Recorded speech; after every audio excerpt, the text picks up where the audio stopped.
할렐루야. 어제가 우리나라 64돌이 되는 광복절이었어요. 광복 이렇게 이야기를 하면 굉장히 기쁜 날이고 또 기쁜 마음이 들어야 되는데 왠지 다른 날보다 광복절이라고 하는 날은 마음이 좀 씁쓸하게 하는 그런 게 있습니다. 왜 그럴까? 자, 광복을 생각하는 것은 그것이 왜 있어야 하는지 또 그리고 그 원인이 뭔지를 다시 생각하고 또 잊지 말아야 될 과거를 다시 뒤돌아보고 다시는 그런 일이 없기를 바라고 또 그렇게 결심하는 날이기 때문에 좋은 과거를 뒤돌아보는 게 아니라 좋은 과거를 기념하기 위한 그런 날이 아니고 아픈 과거, 힘든 과거를 기억하는 날이기 때문에 광복절이라고 하는 날은 굉장히 씁쓸하고 기분이 별로 좋지 않은 그런 느낌을 갖게 하는 것을 고백하지 않을 수 없습니다. 과연 무엇이 잘못됐을까? 어디서부터 잘못됐을까? 그 매듭을 풀고 싶은 그런 마음이 드는 게 사실인데요. 하지만 그때의 어떤 잘못된 매듭들이, 잘못 맺어진 그 매듭들이 아직도 풀리지 않고 있다고 하는 사실을 우리를 더욱 아프게 하죠. 자, 이토록 64년이라고 하는 오랜 세월이 지났음에도 불구하고 아직 우리나라는 친일파의 재산이 90% 이상이 환수되지 않았다라고 그렇게 이야기를 하고 있고요.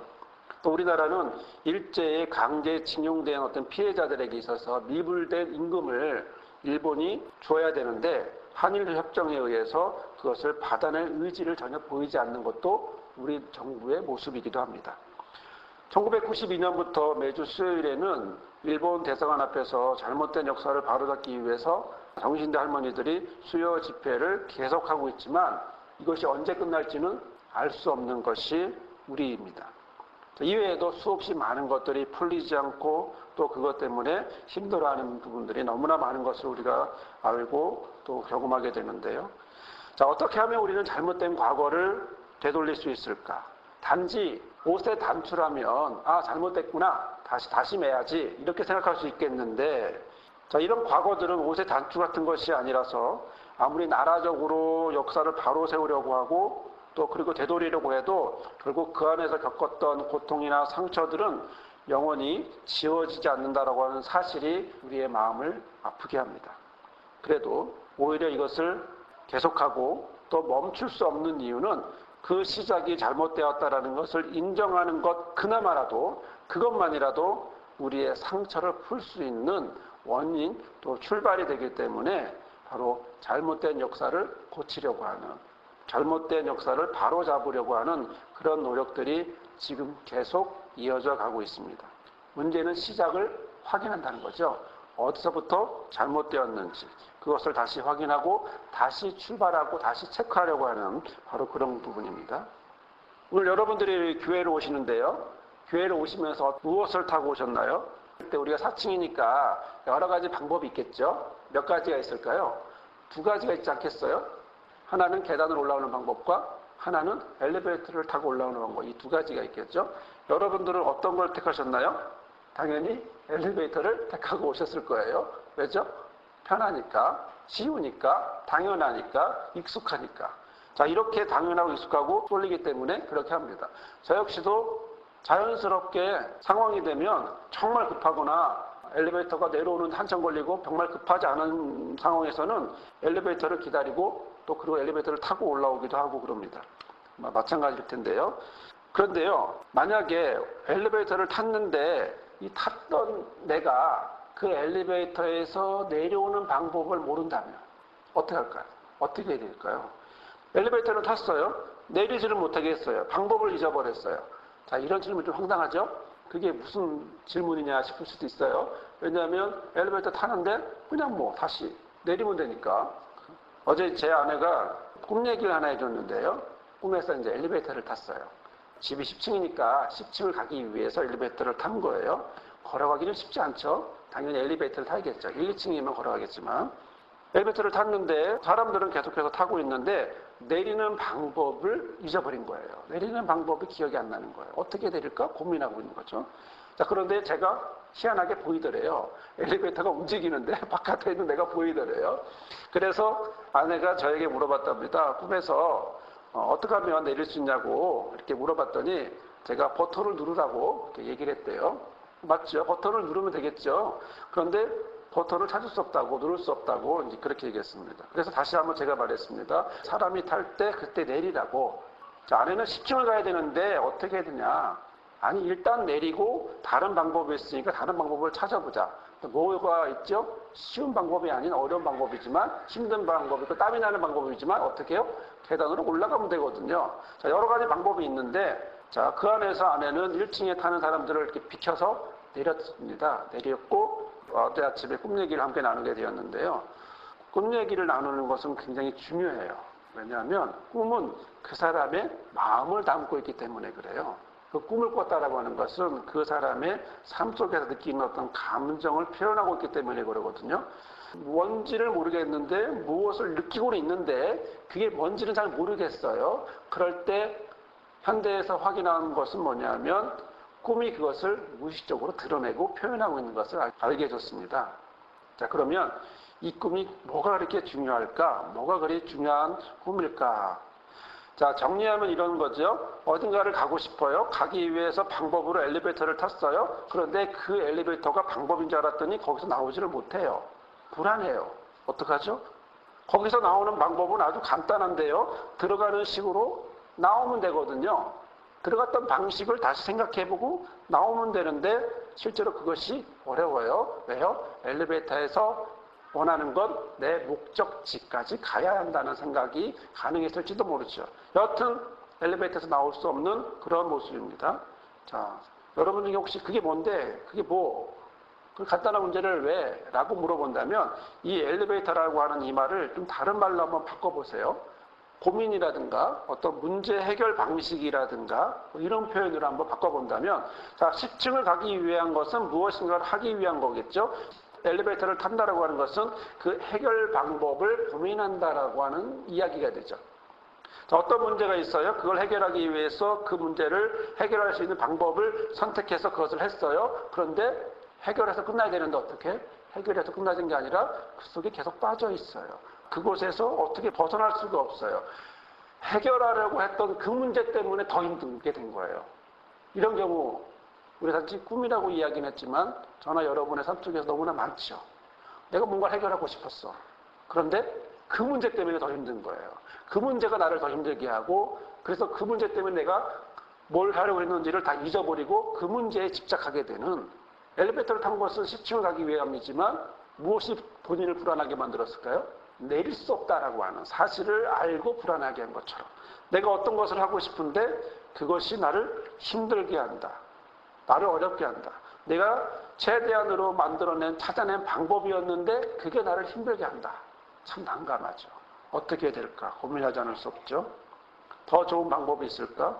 자, 그러나 그 방법을 선택하는 건 왜일까요?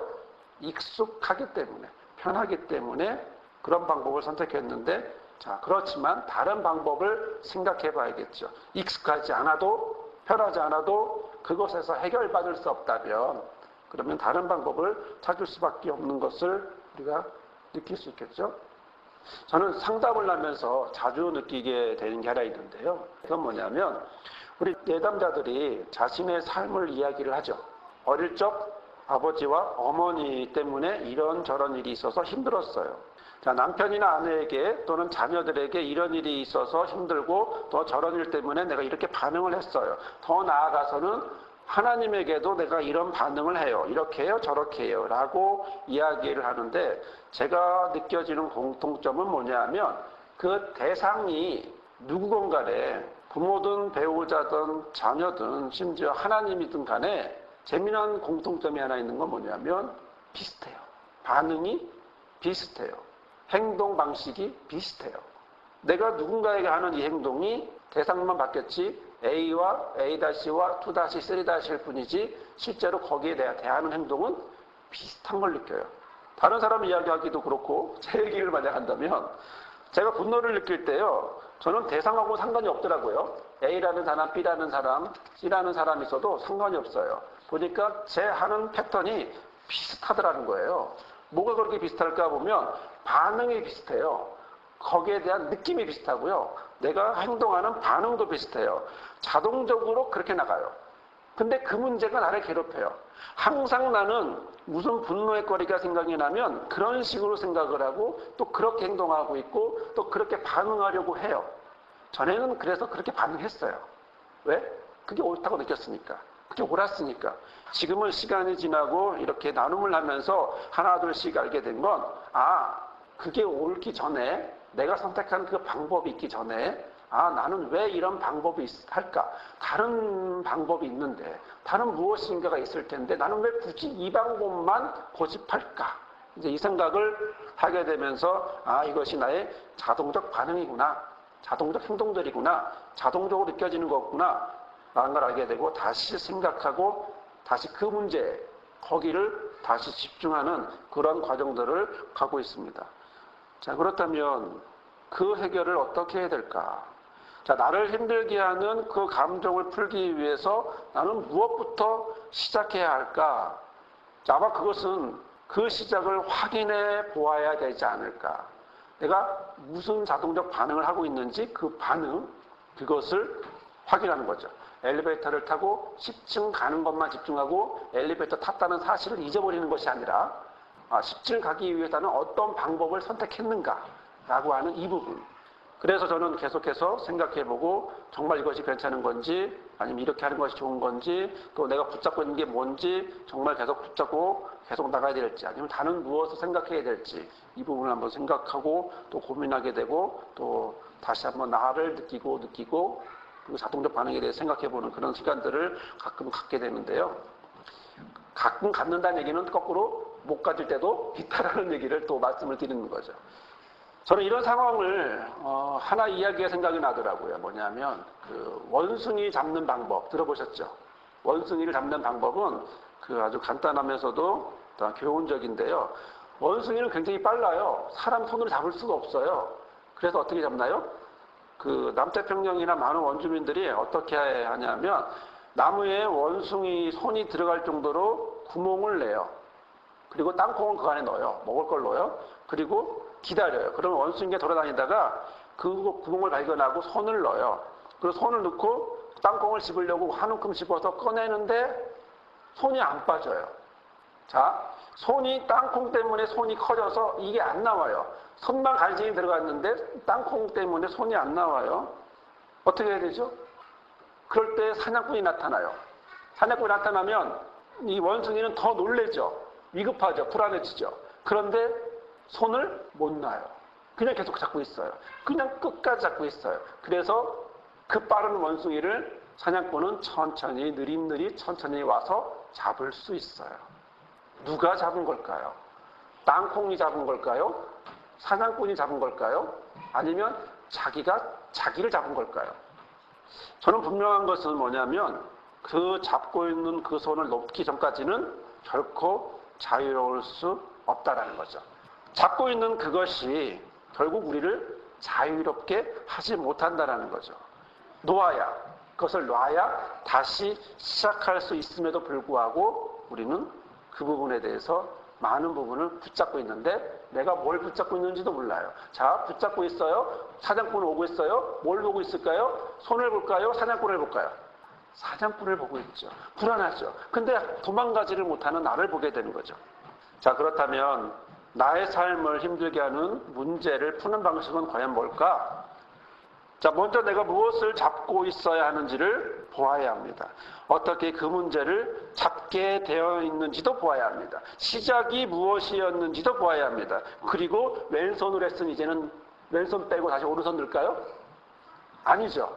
왼손 뺐다고 다시 오른손 넣으면 안 돼요. 손 뺐다고 방식이 바뀌는 건 아니에요.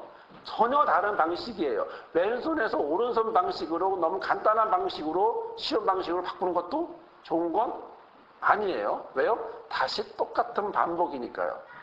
자, 그런 점에서 오늘 우리에게 주시는 말씀은 전혀 다른 방식이 있음을 얘기해 주고 있습니다. 오늘 우리에게 주시는 말씀은요, 바울이 어떤 모습으로 골로새 교회를 바라보느냐, 어떤 모습으로 골로새 교회인들을 바라보며 마음을 전하고 있느냐를 보면서 오늘 저와 여러분의 이러한 모습에서 벗어나고 또 무엇이 바뀌어야 하는지를 함께 보고자 합니다. 어디로 가야 할지를 바울을 통해서 우리는 볼 수 있습니다. 왜냐하면 바울은 전혀 다른 방법을 제시해주고 있습니다. 왼손에서 오른손으로 그렇게 바꾸는 것이 아니라 근본적으로 바꾸는 새로운 시작이 무엇이 있어야 하는지를 보여주고 있어요. 자, 골로새 교회는요, 바울에게서 전도받은 에바브라에 의해서 세워진 교회입니다. 에바브라는요, 자신의 교회이면서 자신의 선교 사역지였던 골로새 지역의 어려운 부분들, 너무나 힘든 부분들을 누구에게요? 바울에게 나누기 위해서 먼 길을 마다하지 않고 로마의 감옥에 있는 바울을 찾아갑니다. 바울은요, 골로새 지역의 이야기를 듣습니다. 경제적으로 힘들고요, 지진이 2번 났잖아요. 경제적으로 바닥이 난 골로새 지역과 신앙적으로 힘든 골로새 지역, 온갖 혼합 종교들이 득실거리는 이런 골로새 지역에 교회가 어떻게 나가야 되고 또 어떤 방향으로 해야 될지를 서신을 통해서 전해주고 있는데, 한 절 한 절을 보면서 우리는 골로새 교회를 너무나 사랑하는 그 바울의 마음, 더 나아가서 하나님의 마음을 우리는 보게 되죠. 특히 오늘 우리에게 말씀하시는 이 말씀 속에서 바울은 골로새 교회를 어떻게 바라보고 있는지를 보여주고 있는데요. 사실 바울은요, 골로새 지역을 가본 적이 없습니다. 하지만 오늘 말씀을 보면 너무나 골로새를 잘 알아요. 그 골로새 지역이 어떤 모습이었는지, 어떻게 살아가고 있는지 너무나 깊이 잘 알고 있어요. 에바브라에게서 들었는지 아니면 원래 알고 있는지는 알 수는 없어도, 그러나 바울은 골로새 지역에 대해서 너무나 깊이 잘 알고 있으면서 그 지역에 대해서 함께 나누고 있어요. 그에게 골로새 교회는 멀리서도 바라보이는 자신의 사역지라고 하는 사실을 보게 돼요. 기도와 권면을 하게 되는 그런 사역지인 거죠. 자, 9절에서 그가 얼마나 골로새 교회를 아끼는지 그 마음을 보여주고 있습니다. 볼까요? 이로써 우리도 듣던 날부터 너희를 위하여 기도하기를 그치지 아니하고 구하노니. 자, 여기에는요, 바로 바울의 기도 자세 3가지를 보여주고 있습니다. 첫 번째는 뭡니까? 바울은 듣던 날부터 기도했다라는 거죠. 골로새 교회에 대한 이야기를 듣던 날부터, 에바브라에게 듣던 날부터 어떻게 해요? 그날부터 기도하기 시작했다. 근데 그 기도는 누구를 위한 거예요? 너희를 위한 거다. 골로새 교회를 위한 거다라고 말해주고 있죠. 3번째는요, 기도하는 것과 구하는 것을 어떻게 해요? 멈추지 않았다라고 말하고 있죠. 비록 멀리 있지만 교회와 하나님의 자녀를 사랑하는 그 마음이 이 짧은 한 절에서 우리는 바울의 마음을 느낄 수 있고, 또 그 마음을 주신 하나님의 마음을 우리는 느낄 수 있습니다. 이것은 바울이 감당하는 기도의 자리였습니다. 골로새 교회는 에바브라가 전도하지만 그러나 뒤에서 후원하고 기도하는 바로 그 자리는 바울의 자리라고 하는 사실을 보게 되죠. 자, 바울의 기도는요, 9절에서 12절까지 나오는데요. 자, 이런 기도의 내용이 이제 그 하반절부터 쭉 해서 나오기 시작합니다. 총 8가지의 기도 제목이 나옵니다. 이 모든 것은요, 골로새 교회를 위한 기도 제목들입니다. 한번 볼까요? 8가지가 있는데, 그것은 너희로 하여금 모든 신령한 지혜와 총명의 하나님의 뜻을 알게 하는 것으로 채우게 해달라고 기도하고 있고요. 죽게 합당하게 행하여 범사에 기쁘시게 하기를 기도하고 있고요. 모든 선한 일에 열매를 맺게 해달라고 기도하고 있고요. 하나님을 아는 것에 잘하게 해달라고 기도하고 있고, 모든 영광의 힘을 따라 모든 능력으로 능하게 하게 해달라고 기도하고 있고, 기쁨으로 모든 견딤과 오래 참음에 이르게 해달라고 기도하고 있고, 우리로 하여금 빛 가운데서 성도의 기업의 부분을 얻기에 합당하게 해달라고 기도하고 있고, 이런 모든 기도를 구하게 하신 아버지 앞에 아버지께 감사하게 하기를 원한다라고 바울은 8가지 기도 제목을 여기서 말하고 있습니다. 말씀은 굉장히 짧은데 이 8가지의 기도, 그가 기도하지 않았다면 쓸 수 있었을까요? 그가 정말 그런 기도를 하고 있었기 때문에, 정말 그런 기도를 골로새 교회에 대한 이야기를 듣는 그날부터 기도해 왔기 때문에 성령이 이 8가지의 기도 제목을 주었고, 그리고 그 기도 제목에 따라서 바울은 기도하고 있었던 거예요. 쉽게 나온 기도 제목이 아니라 정말 기도했구나, 바울이 기도했구나 라는 걸 느낄 수 있는 8가지 기도 제목을 통해서 우리가 함께 나누고 싶은 건, 여러분, 이게 구체적으로 보입니까? 추상적으로 보입니까? 여러분 보시기에 혹시 구체적으로 보이십니까? 또 아니면 또 추상적으로 보이질 않나요? 자, 단어들을 보시면요. 굉장히 추상적인 단어들을 사용하고 있어요. A가 뭐하고 B하고 뭐하고 이런 얘기가 아니라 굉장히 추상적인 단어들을 사용하고 있어요. 하나님의 뜻, 합당하게, 범사에, 선한 일에, 하나님을 아는 것. 굉장히 추상적인 단어들을 계속 나열하고 있는데요. 그런데 우리가 자세히 보면 당시의 상황을 비교해서 보면 바울의 중보기도는 추상적인 것이 아닌 너무나 구체적인데 그 구체적인 그 기도가 목표가 분명하다는 것을 보여주고 있는 거예요. 바울의 기도에서 느낄 수 있는 것은 처해진 상황에 빠져 있는 것을 해결하기 위해 급급하는 그런 모습이 아니라는 사실을 보게 돼요. 왼손에서 오른손으로 바꾸는 게 아닙니다. 오른손에서 왼손으로 바꾸는 그런 모습이 아니라 새로운 방법, 새로운 방향을 말해주고 있는데 그건 뭘까요? 그건 하늘입니다. 그건 하늘의 것으로 처해져 있는 상황을 바라보게 하고 하늘의 것으로 다시 그것을 극복하라고 오늘 바울의 기도, 바울은 그렇게 기도하고 있고 골로새 교회의 어려운 부분을 하늘의 것으로 채우려고 하는데요. 오늘은 그 중에 8가지 중에서 2가지를 함께 나누려고 합니다. 첫 번째 볼까요? 첫 번째는 너희로 하여금 모든 신령한 지혜와 총명의 하나님의 뜻을 아는 것으로 채우게 해달라고 바울은 기도하고 있습니다. 표준세 번역은요. 우리는 하나님께서 여러분에게 모든 신령한 지혜와 총명으로 하나님의 뜻을 아는 지식을 채워주시기를 빕니다. 이렇게 번역하고 있습니다. 이게 무슨 기도일까요?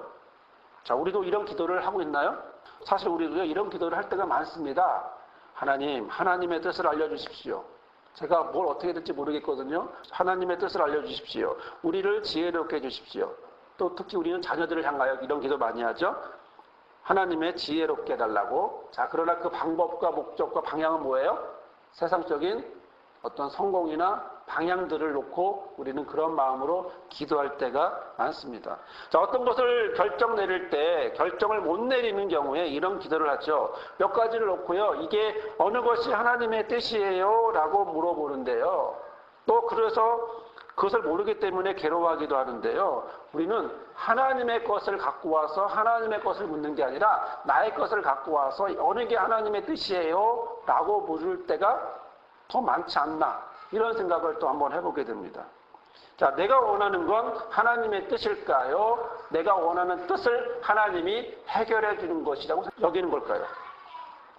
내가 여기는 하나님의 뜻, 내가 바라보는 하나님의 뜻, 내가 원하는 것을 하나님이 해결하는 것, 바로 그것이 하나님의 뜻이다 라고 느끼는 것이 아닐까라고 하는 그런 느낌을 갖게 되는데요.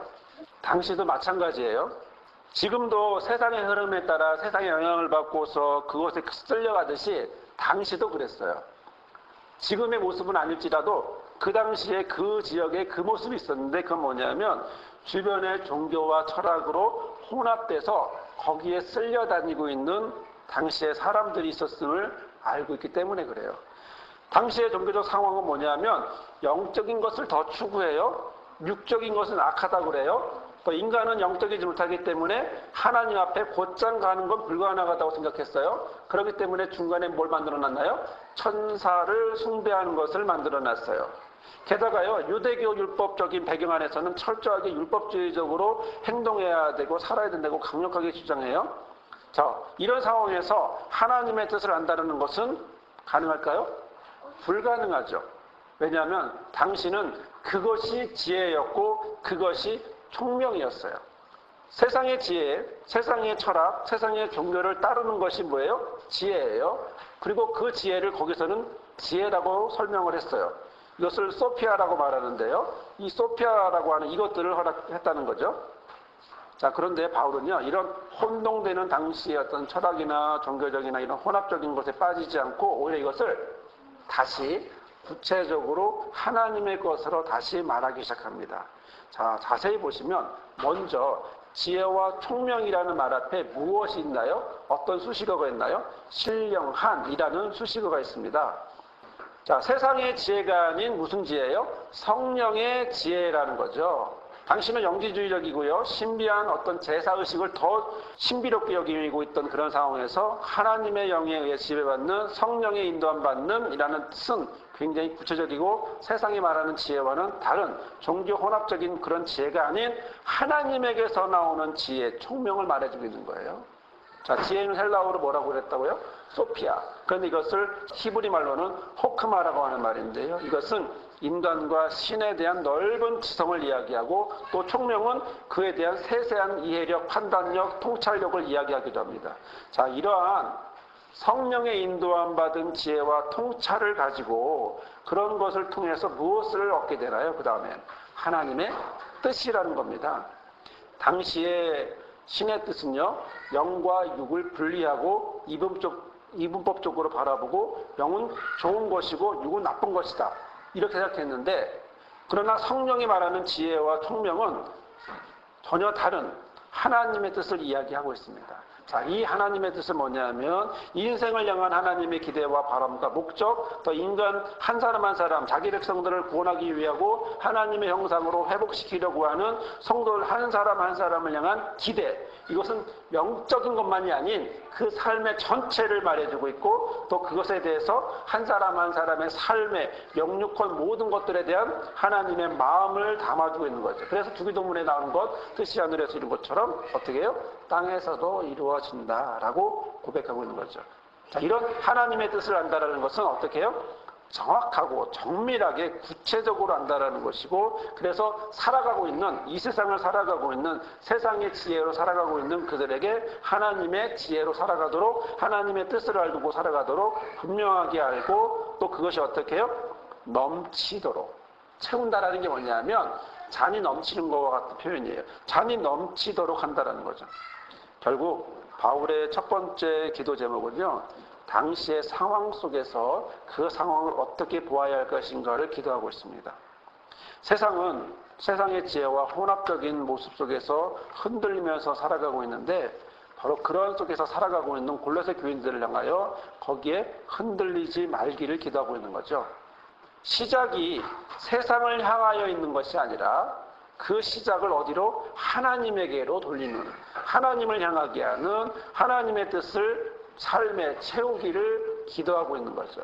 바울의 기도는, 첫 번째 바울의 기도는 굉장히 추상적인 표현을 사용하고 있음에도 불구하고 그 내용은 구체적이고 정밀하고 목표가 분명하고 또 어디까지 가야 되는지 하나님의 뜻을 이루는 바로 거기까지 이루는 것을 말씀하고 있는 거죠.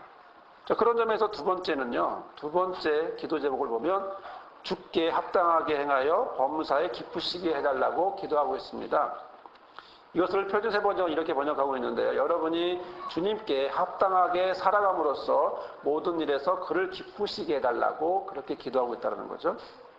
자, 올바른 지식은요, 올바른 행동을 행하게 합니다. 칼빈이 말하는 것 중에 하나가 뭐냐면 하나님의 지식 없이 인간을 알 수 없다는 거예요. 하나님의 지식은 곧 인간을 알게 하고 그 인간을 알게 하는 그것이 곧 다시 하나님을 알게 하는 그런 상관관계를 표현하고 있는 것이 기독교 강요의 첫 번째 나오는 이야기인데요. 자, 올바른 지식을 우리가 알았습니다. 첫 번째 기도 제목이 뭡니까? 하나님의 뜻을 아는 거죠. 올바른 지식이죠. 올바른 지식을 알았으니까 그 다음에 뭐가 나올까요? 잔이 넘치니까 어떻게 해요? 넘치는 그 결과물이 있겠죠. 그것이 뭡니까? 행동이라는 거죠. 자, 이 행동은 그런데 조건이 있어요. 합당하게. 합당하게라는 말은 그냥 대충 하는 것이 아니라 정확하고 꼭 맞는다는 거죠. 마치 맞춤복 같은 거예요. 내 몸에 꼭 맞는, 정확히 잘 맞는, 전혀 부담이 없고 부자연스러운 것이 아닌 자연스러운 그런 옷, 맞춤복처럼 하나님을 향하여 꼭 맞추는 그런 모습이 있는 거죠. 합당하게 라고 하는 것은 톱니바퀴가 서로 착착착 잘 맞듯이 그런 모습이라는 거죠. 자, 이렇게 맞추는 것을 하나님께 주께 합당하게 행한다는 거죠. 주께 합당하게 행한다라고 하는 하나님께 꼭 맞는 그런 행동이 어디로? 다시 범사로 모든 일에 맞춰지게 한다라는 것이죠. 이는 곧 하나님을 기쁘시게 한다라고 표현하는 것인데요. 자, 기쁘게 한다라는 말은요, 단지 감정적인 표현이 아닙니다. 자, 기쁘시게 한다, 범사에 기쁘시게 하겠다라는 건 무슨 얘기일까요? 상대를 기쁘게 하는 그런 모양이 아니라 그렇게 하기를 소망하는 거예요. 바라보는 거예요. 그런 모양이 있기를 간절히 소망하는 거예요. 즉 골로새 교회를 향해서 바울이 기도하는 것은 하나님에게 맞춰지고 하나님에 의해서 하나님을 기쁘시게 하고 싶은 그런 간절한 소망이 어디에? 그들 삶 가운데 넘치게 해달라고 기도하고 있는 거죠. 그래서 단지 그냥 기쁘다, 감정적인 기쁘다가 아니라 합당하게 기쁘다라고 하는 그런 부분을 보여주고 있습니다. 여러분, 우리가 세상을 살아갈 때 느끼는 것이 어떤 감정이 더 많을까요? 기쁠 게 많을까요? 아니면 그 반대로 불안한 그런 것들이 더 많을까요? 저나 여러분이 살아갈 때 무엇을 하기 위해서, 기쁘게 하기 위해서 무엇을 할까요? 아니면 불안하지 않기 위해서 무엇을 할 때가 더 많을까요? 저는 제가 우리의 삶을 볼 때 기쁘게 하는 것보다, 물론 긍정적으로 기쁘게 하지만, 그러나 순간순간마다 내가 무엇을 쫓는가 보면 불안하지 않기 위해서 내가 그것을 따라가고 있다는 것을 경험하게 됩니다. 예를 들어요, 우리 아이를 학원에 보냅니다. 학원에 보낼 때 무엇을 위해서 학원을 보내죠? 기쁘기를 위해서 학원에 보낼까요? 성적이 잘 나오고 기쁘기 위해서 학원을 보낼까요? 실제로는요, 대세가 큰 흐름이 세상 지혜가 학원을 보내요. 안 보내면 어때요? 내 아이만 뒤처지는 것 같아요. 왜 보낼까요? 아이를 위해서? 아니죠. 아이의 지식을 위해서? 성적을 높이기 위해서? 아니에요. 무엇을 위해서? 엄마가 불안해서 보내기가 쉽지 않겠다는 거죠. 자, 무엇을 합니다? 기쁘게 위해서 하는 게 아니라 불안하지 않기 위해서예요. 목적이 어디에 있나요? 기쁜 게 아니라 불안하지 않기 위한 다른 모양이겠죠. 모양이라는 거죠. 자, 그런데 이것이 이런 단순한 학원의 문제만이 아니라 삶 속에서, 생활 속에서, 사람과의 관계 속에서도 굉장히 그런 게 많아요. 누구를 만나요? 누구를 만날 때 기쁜 마음으로 만나나요? 불안하지 않기 위해서 만나나요? 불안하지 않기 위해서 만날 때가 너무나 많아요. 내가 상사를 만나요? 그 상사를 통해서 기쁘게 하기 위해, 기쁨을 얻기 위해서 만나나요? 아니요. 저 상사 때문에 내가 힘들지 않기 위해서 만나요. 나에게 영향을 주는 자를 만나요? 권위자를 만나요? 내 대상자를 만나요? 무엇을 느끼기 위해서 만나나요? 기쁘기 위해서? 아니요. 저 사람 때문에 내가 불안하지 않기를. 우리가 제일 겁내는 건 불안이에요. 불안 때문에 우리 힘들어요. 그런데 오늘 바울은 뭐라고 기도합니까? 골로새 교회를 향하여 기도하고 있는 게 뭡니까? 바울은 하나님께 맞춰진 합당하게 살아가기를 바라고 기도하고 있고, 그것이 범사에, 모든 일에 하나님을 기쁘게 하는 것으로 맞춰져 있다는 거죠. 불안에 맞춰져 있는 것이 아니라 기쁨에, 그런 소망으로 맞춰져 있다는 거죠. 더 나아가서 막연한 기쁨이 아닌 어디에? 하나님 앞에 꼭 맞추는 합당한 그런 모습으로 살아가도록 바울은 기도하고 있는 거죠. 사랑하는 여러분, 오늘 우리는 바울의 8가지 중보기도 제목 중에 2가지를 봤습니다. 바울은요, 골로새 교회를 위해서 기도합니다. 골로새는 바울에게 있어서 기도의 자리입니다. 골로새 교회의 상황은 너무나 바울에게 기도하게 만들었습니다. 하나님을 향하는 방법보다 세상의 지혜를 따라 살아가고 있는, 세상의 흐름에 휩쓸려서 살아가고 있는 골로새 지역의 모습을 보면서 그것을 거절하기를, 그것을 거부하기를 바울은 기도하고 있습니다. 남들이 다 하는 왼손으로 넣었으니까 이번에는 오른손으로 넣는 그런 기도를 하고 있는 게 아닙니다. 근본적으로 새로운 방법, 근본적으로 다른 것, 하나님의 것, 하늘의 것을 바울은 이야기하고 있습니다. 또 그것을 위해 기도하고 있어요. 하나님의 성령으로 인도함 받아 지혜와 총명으로 하나님의 뜻을 알고, 또 그러한 모습을 그의 삶에 채우고, 또 하나님 앞에 맞춰진 합당함으로 살아가기를, 또 범사에 하나님을 기쁘게 하기를 바울은 기도하고 있는 거죠. 사랑하는 여러분, 오늘 우리는 어떤 기도를 하고 있을까요? 우리는 어떤 기도 제목을 갖기를 바라시나요? 내 삶의 자리는 어디 있나요? 내 삶의 자리는 내 자신이 내 삶의 자리이고, 내 가정이 삶의 자리이고, 또 나에게 주어진 사역지는 지역과 직장과 나라와 교회가 내 사역지이고 선교지이고, 또 나를 통해서 하나님이 믿음과 사랑과 소망으로 열매를 맺게 하실 바로 그런 곳이라는 거죠. 자, 그렇다면 바로 이런 곳에서 우리는 무엇으로 살아가야 될까요? 세상의 지혜로, 세상의 것으로, 세상에 흐르는 이런 거대한 물질을 따라 흘러가는 것이 옳을까요? 아니요. 바울은 분명히 이야기하고 있습니다. 바울은 너무나 분명하게 이야기하고 있는 건 하늘의 것으로, 하나님의 것으로 왼손이 하고 오른손이 하는 이런 모습이 아닌 근본적으로 다른 하늘의 것으로 그런 기도를 바울은 골로새를 향하여 기도하고 있습니다. 오늘 저와 여러분이 맡은 내 자신의 삶, 또 저와 여러분에게 맡겨진 가정, 저와 여러분에게 맡겨진 지역과 직장과 나라와 이런 모든 것들이 이런 바울의 기도처럼 정말 하나님의 것으로 하나님을 향하여 하나님의 인도함 받아서 채워지고 자라고 성장하는 그런 기도가 저와 여러분의 삶 가운데 충만하시기를, 또 그런 기도를 통해서 응답받는 저와 여러분이 되기를 주님의 이름으로 간절히 축원합니다. 아멘. 주님, 오늘 말씀을 통하여 주를 알게 하시고 주를 경험하게 하시니 감사합니다. 골로새 교회를 향한 아버지의 마음은 바울의 마음을 통하여 전해집니다. 바울은 골로새 교회의 이야기를 듣는 그 순간부터 기도했고, 또 그들을 위하여 기도했고, 또 멈추지 않고 기도했습니다. 그 기도는 8가지로 나누어지고, 또 우리가 이 시간 함께 나눴던 바로 이 기도는 바로 우리가 어디를 바라보고 어떤 모양으로 살아가야 될지를 보여주고 있는 기도입니다. 주님, 내 삶의 모습이 세상 흐름에 큰 물질 위에 따라 흐르는 것이 아니라 하나님이 허락하시는, 하나님이 인도하시는 하나님의 것에 인도함 받아 살아가는 우리 모두가 되게 허락하시고, 나 자신과 우리 가정과 지역과 민족과 또한 우리 교회가 되도록 허락하여 주옵소서.